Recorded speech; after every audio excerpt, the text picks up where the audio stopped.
안녕하십니까, 시티헌터입니다. 오늘은 많이 질문들 하시는 뇌어항의 여과력입니다. 질문 내용은 뇌어항의 여과력은 어느 정도인가, 또는 괜찮은가, 또는 과밀인가, 전부 같은 질문입니다. 여과력과 같은 질문은 뇌어항에 물이 잘 잡혔는가 하고 똑같습니다. 이것을 알기 위해서는 뇌어항의 질산화 과정이 잘 일어나고 있는지만 확인하시면 됩니다. 질산화 과정이란 물속에 암모니아가 생기면 니트로소모나스가 점점점 생기기 시작합니다. 니트로소모나스는 암모니아를 아제이산으로 산화를 시킵니다. 그리고 아제이산이 생기면 니트로박터가 생기기 시작합니다. 그럼 니트로박터는 다시 아제이산을 질산염으로 산화시킵니다. 우리가 암모니아가 아제이산이 질산염이 되는 과정을 질산화 과정이라고 합니다. 그리고 니트로소모나스하고 니트로박터를 합쳐서 질화균이라고 부릅니다.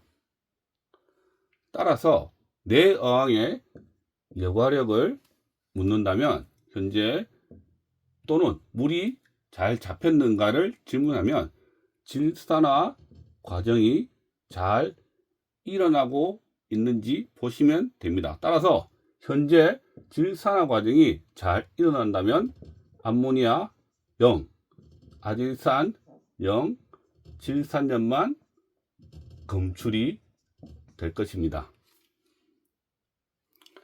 여기서 문제를 하나 내겠습니다. 동일한 어항에 동일하게 물을 넣고 구피 20마리, 10마리, 5마리였습니다. 첫 번째 항에는 여과기를 1개, 똑같은 여과기입니다. 두 번째 어항은 여과기 2개, 세 번째 어항은 여과기를 4개를 설치했습니다. 조건은 각 어항에 암모니아는 안 나오고 아제이산도 나오지 않습니다. 그러면 다음 중 생물학적 여과력이 가장 큰 어항은 몇 번일까요? 정답은 1번입니다. 그리고 가장 작은 어항은 몇 번일까요? 정답은 3번입니다. 이 영상을 보시는 분 중에서 설마 3번이 가장 크다고 생각하시는 분은 안 계시겠죠? 만약에 계신 분이 있다면 영상을 끝까지 꼭 보시기 바랍니다. 여과력이란 물리적 여과가 아니라 생물학적 여과를 말씀드립니다.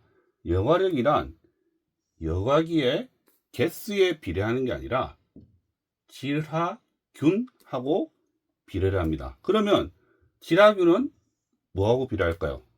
즉 바이오 로드, 즉 생물학적 부하하고 비례가 됩니다.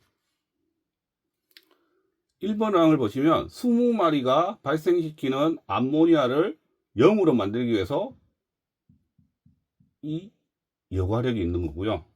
2번은 10마리가 발생시키는 바이오로드에 대해서 여과력이 2개로 쪼개집니다. 그리고 3번은 바이오로드 5마리가 발생시키는 암모니아를 가지고 4개로 또 쪼개지고요. 그래서 가장 여과력이 크다, 즉 질화균 숫자가 가장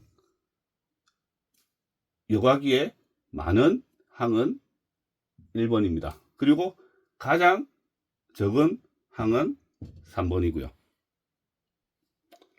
물론 여과기는 지락균의 집이기 때문에 여과기 한 개당 무한대로 지락균이 살 수는 없습니다. 그래서 우리가 여과기를 설치할 때 한 개를 하냐 두 개를 하냐는 이 지락균이 살 수 있는 집, 즉 여과기 개수를 한번은 고려를 하셔야 됩니다.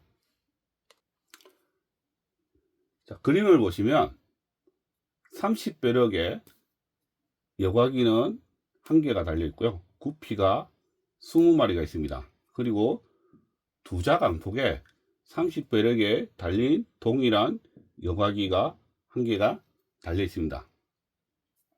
여기도 구피 20마리가 있습니다. 조건은 이 여과기 한 개는 최대 여과력은 구피 20마리라고 가정하겠습니다. 그러면 만약에 여기에 각각 구피를 20마리씩 넣어버리면 어떤 현상이 생길까요? 30배럭은 20마리니까 여과력이 20마리를 넣으면 당연히 물은 깨지고 암모니아는 검출이 될 것입니다. 두자강폭은 어떨까요? 두자강폭은 암모니아가 발생할 수도 있고 안 할 수도 있습니다. 만약에 암모니아가 발생을 하더라도 위에 30배럭보다는 작을 것입니다. 왜냐하면 암모니아가 당연히 물량 때문에 희석이 되겠죠. 거의 한 50% 정도 작을 겁니다.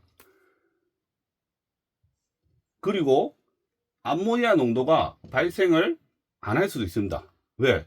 너무 희석돼서 낮아버리면 안 될 수도 있는 거죠.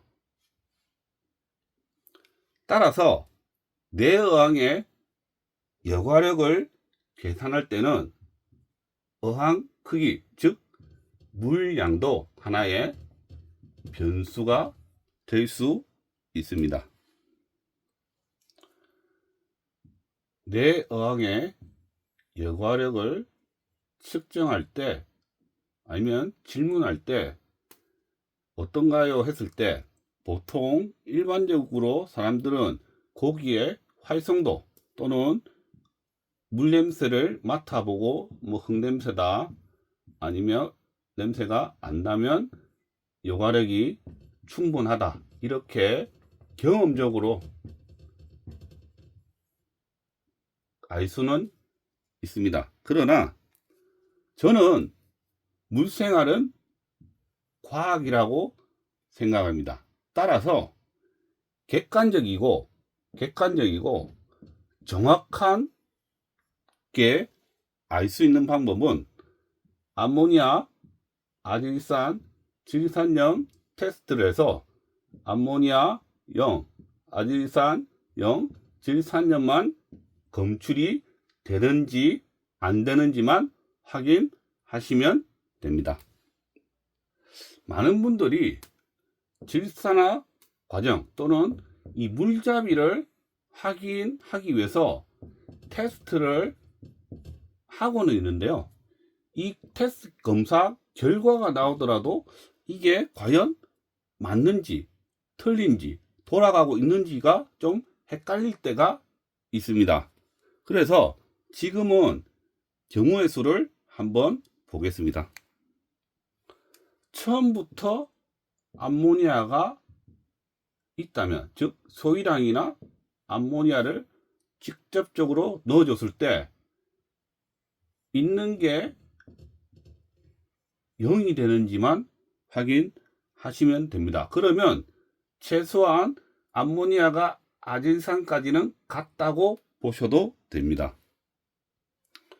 그리고 수돗물에도 질산염 나오니까 수돗물보다 질산염이 더 높은지를 확인하시면 됩니다. 그러면 최소한 암모니아가 아질산이 질산염까지 질산하는 일단 사이클은 돌고 있습니다. 하지만 니트로소모나스하고 니트로팍터가 각각 맥스는 아닐 수도 있습니다. 하지만 사이클이 도는 거는 확실합니다.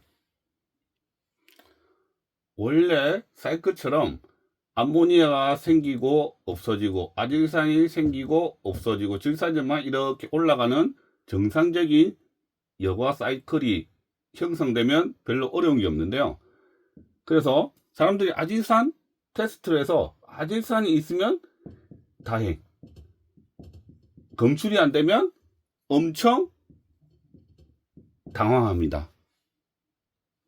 그러나 아질산은 물량에 따라서 검출이 안 될 수가 있습니다. 즉 바이오로드가 작다면 암모니아도 검출이 안 될 수 있지만 이 아질산도 검출이 안 될 수가 있는 겁니다. 이때는 질산염만 좀 올라가는지만 확인하면 되는데 질산염도 너무 작으면 확인이 안 될 수가 있습니다. 이때는 그냥 물고기 넣고 암모니아만 안 나오거나 나오더라도 환수만 해주시면 됩니다. 그래서 아질산이 안 나온다고 너무 당황하지는 말았으면 좋겠습니다. 그래서 제가 확인하는 방법은 무조건 암모니아를 처음부터 발생을 시킵니다. 그래서 발생된 암모니아가 0이 되는지를 확인을 하고, 그리고 만약에 처음부터 암모니아가 없었다면, 그러니까 치라균만 넣었다면 암모니아는 검출이 안 됩니다. 그래서 그냥 물고기를 넣고 암모니아를 체크를 합니다. 그래서 나중에 나오면 그냥 환수하고 안 나오면 오케이, 물잡이가 다 됐구나, 잘 됐구나, 그렇게 생각을 합니다. 근데 이게 좀 불안하신 분들은 질산염이 수돗물보다 올라가는지만 확인을 하나 더 하시고요. 제가 생각했을 때는 아질산은 굳이 안 하셔도 됩니다. 그래서 저는 추천은 암모니아만 해라. 근데 이게 불안하시면 질산염 정도까지는 해라. 그리고 아질산은 굳이 할 필요가 없다고 생각합니다. 저는 물잡이는 현재라고 생각하고요. 그 다음에 물 관리, 그러니까 어항에 물고기 넣는 순간부터는 미래라고 생각합니다. 그래서 내가 구피 10마리 가지고 물잡이를 퍼펙트하게 완벽하게 하더라도 구피를 미래에 100마리를 넣는다면 물은 깨집니다. 그러면 내가 원래 100마리를 넣을 거면 처음부터 100마리만큼의 물잡이를 해야 되는데요. 사실 그렇게 정확하게 하기는 어렵습니다. 따라서 10마리 가지고만 퍼펙트하게, 즉 질산화 과정이 잘 일어나는지만 확인을 했다면 어차피 100마리를 넣을 거면 지라균은 10배가 필요하기 때문에 하나, 둘, 세 번 정도만 증식을 하면 됩니다. 그러면 3번 증식이면 지라균은 하루에서 이틀에 한 번씩 증식을 하니까 빠르면 3일, 늦어도 6일 동안 있으면 이 100마리만큼 지라균이 생깁니다. 그래서 관리, 즉 이때는 환수만 적절하게 해주면 되는 겁니다. 지라균도 마찬가지죠. 지라균을 100마리만큼 정확하게 넣을 수가 없습니다. 그러면 10마리, 즉 적당량을 넣고 질산화만 일어나는지만 확인을 하면 나중에 100마리만큼 넣더라도 어떻습니까? 증식만 하면 되죠. 그러면 그때만큼 뭐만 하면 됩니까? 즉 관리, 즉 환수만 체크해서 적절하게 잘 해주시면 됩니다. 그래서 10마리 넣고 퍼펙트한 게 물잡이를 하는 거랑 지라균을 넣고 하는 거랑 거의 동일한 개념으로 보시면 됩니다. 하지만 차이점은 10마리 넣고 퍼펙트를 하려면 암모니아가 생기고 니트로소모나스가 생기고 니트로소모나스 생기고 아질산이 생기고 아질산이 생기고 니트로박터가 생기고 니트로박터가 다시 아질산을 질산염 보내고 이 질산화 과정이 최소한 15일에서 30일 정도가 걸리는데요. 지라균을 넣으면 어떻습니까? 이 기간이 상당 기간 단축이 된다는 겁니다. 10마리만큼만 넣으면 그냥 당일 또는 일일에도 질산화 과정이 일어난다는 겁니다. 자, 이제 정리하겠습니다. 내어항의 여과력이란 어항에서 발생하는 바이오로드, 즉 생물학적 부하만큼 발생하는 지라균의 숫자입니다. 여과기 숫자가 아닙니다. 따라서 어떤 분들은 여과력이 부족하면 여과기를 추가해 주라고 하는데요. 이것은 사실은 맞을 수도 있고 틀릴 수도 있습니다. 현재 들어가 있는 여과기가 지라균이 꽉 차서 부족하다면 추가하는 게 맞지만 현재 물잡이가 덜 됐거나 지라균이 어떤 이유로 소멸이나 부족하다면 여과기를 추가한다고 해서 여과력이 올라가는 것은 아닙니다. 따라서 내어항의 여과력이란 내어항의 적절한 여과기의 숫자와 거기에 살고 있는 즉 바이오노드만큼의 지라균 숫자입니다. 즉 여과력은 지라균의 숫자입니다. 오늘은 내어항의 여과력에 대해서 알아봤습니다. 오늘은 여기까지 하고요. 긴 시간 시청해 주셔서 감사합니다. 즐거운 물생활 되세요.